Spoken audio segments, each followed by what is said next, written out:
Hello, friends, and welcome again for another weekly activity or at-home curriculum, whatever you want to call it, with me and Megan.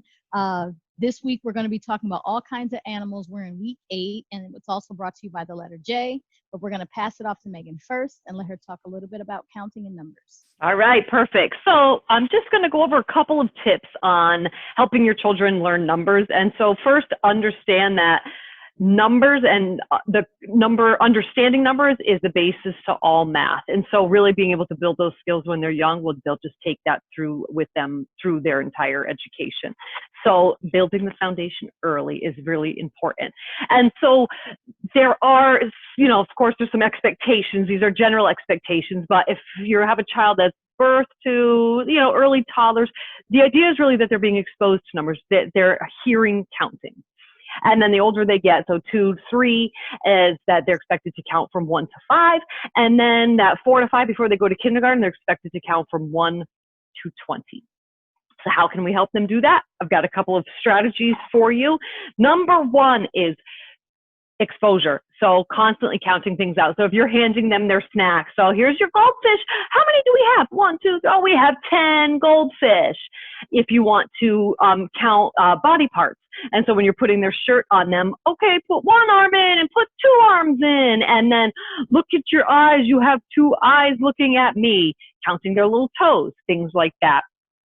And so again, just constant exposure to counting. And then as they get older, of course, that can change a little bit and you can have them count objects for you. Another tip is matching. So we did this with the letters, as well, but I just made these out with regular paper. And so you can line them up. I just did this for an example, but again, the older they get, you can have 10 matches. Maybe you only want 4. Maybe you do only want 2.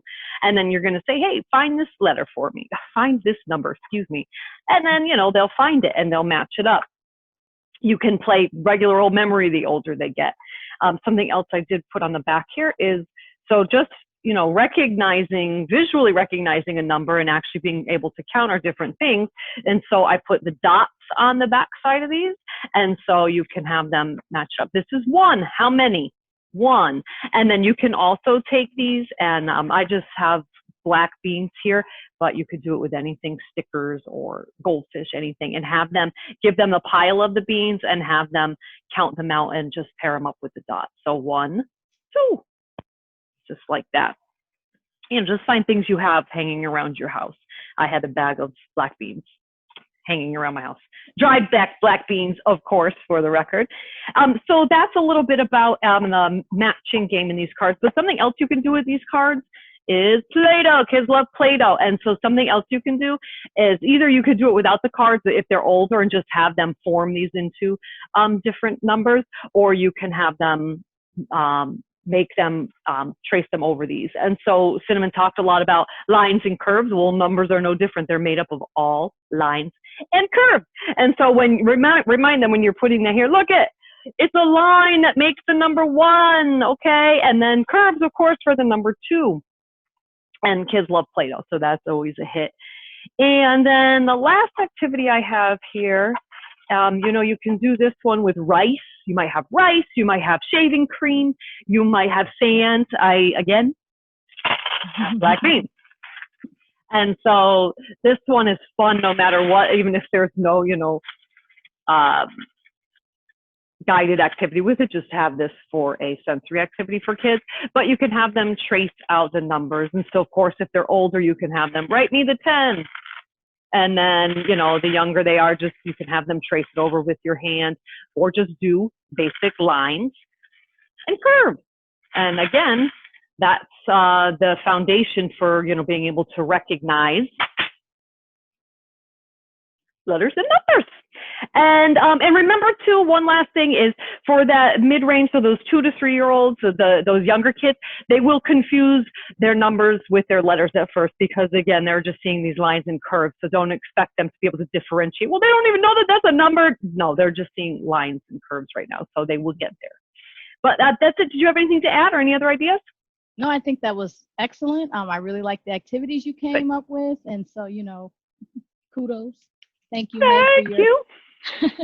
And so also like I was saying is the theme is all kinds of animals, and as you can see I'm surrounded here by all kinds of animals over here. And so I just want to get in and talk about some of the discussion questions really quickly. So one of them is, what animals are fast, what animals are slow? And so that can be a really fun activity for children because it can be something physical that you could do where they're using their bodies either fast or slow. And you know, even just asking them what they think about, or what animals they think are fast and what animals they think are slow, you know, finding out where their minds go with it. You know, will they think a cheetah is fast? Will they say a dog is fast? You know, will they say a turtle is slow? You know, will they even think of those things? Or, you know, you provide that information for them too as well, and then you see what they come up with. um, Also, there was really cool activity. It was like an activity we did for another curriculum about drawing fast and drawing slow. And so that also gives them the idea of the concept and understanding how that works. And so that's a great way to use that. Also, how do animals move around? Do they have fins? Do they have legs? You know, do they walk? Do they swim? You know, talking about stuff like that. Those are great things to get into when talking about different kinds of animals. Also, where do they live? You know, where do animals live? Birds live in nests, you know, and stuff like that. So all types of interesting topics you can have around all kinds of animals and discuss. So here I have a lot of arts and crafts, or a couple arts and crafts, shouldn't say a lot. So one of the things I was able to make is a paper plate snake spiral. So it's really easy, cool. really easy. And I, you know, colored the plate first and I cut it into a spiral. So that was really easy and cool. And so that's one thing that you can do. Also, I made the animal collage, the animal picture collage. I have a couple magazines with different animal pictures in them. So I was able to put that together. And so that's really cool there. Yeah, I know that guy's kind of scary. Yeah. Yeah, I think Teddy recognized him. He said he looks familiar. Also, something else I created is a mystery box, and mystery boxes are good for everything. So here I have my mystery box, and what I did was I put the tissue paper on the top because the hole was kind of big, so you can actually see in there. So I tried to make it so it's more concealed. But then, you know, reaching in, feeling around, guessing what's inside. What do I have in there? I have a couple of ocean animals. So I have, well, I don't know if you could feel this and tell what it is. Either way, it doesn't matter. I have a starfish in here. And, you know, reaching in and feeling. I also had to open it this way because he cannot fit through the hole. But I have a dinosaur in there as well. So, you know, anything that you have, any animal toys that you have that you could put in the mystery box. Like I said, the mystery box can be used for so many different things. You could even take stuff that you find from nature and put it in the mystery box and feel around in there and guess what you're, you know, feeling, have them guess, etc. So moving on to free play. What animal am I? You know, that's a really great game to play. Like we talked about, kids getting really physical with their bodies, with the fast and slow. But with this, you know, they can make animal sounds and they can have you try to guess what animal they're imitating, or vice versa. You make an animal sound and you have them guess what animal it is, or you make different gestures with your body. You know, maybe you crawl, maybe you know, tumble, maybe you pretend to swim. But there's a lot of different things that you could do with your body, and you can have your child guess what animal I am, or vice versa. So that's a fun game to play.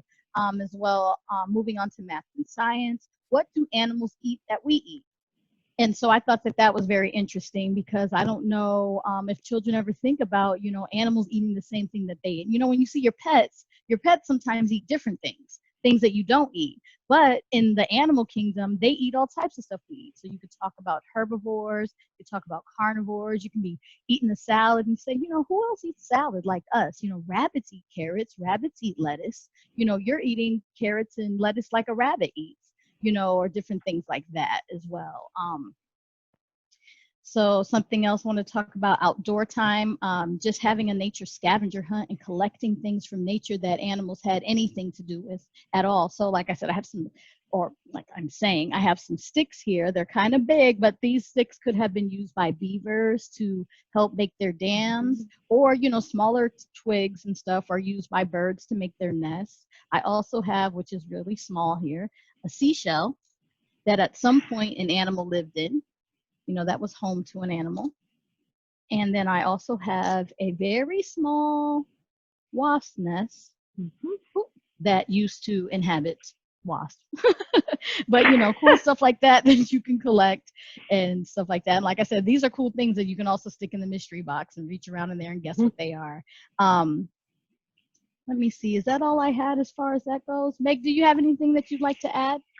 Yes, I was just thinking as you're going through all of this, something that is great is to pair this with a visual. So going onto YouTube, there's a ton of fantastic nature videos for kids, or even National Geographic, and just being able to put that like image to the things you're talking about. So remember how we talked about how fast this animal is? Let's watch it. Or how big that elephant is, and then you can show them that. And that's a great point. Making those connections, connect them as best as you can. Also, books, of course. I have all kinds of books here that just talk about animals, and some of them have to do with how they really live, and some of them are just fun stories about animals. But there's all kinds and stuff like that. Cater to your child's interests. Yep. But I think that's it. Yep, I think so. So that's week 8, all kinds of animals. Thank you for joining us again. We'll be here for you guys next week. And if you have any questions, you're more than welcome to ask. Thank you. Bye. Thank you. Have a great holiday weekend.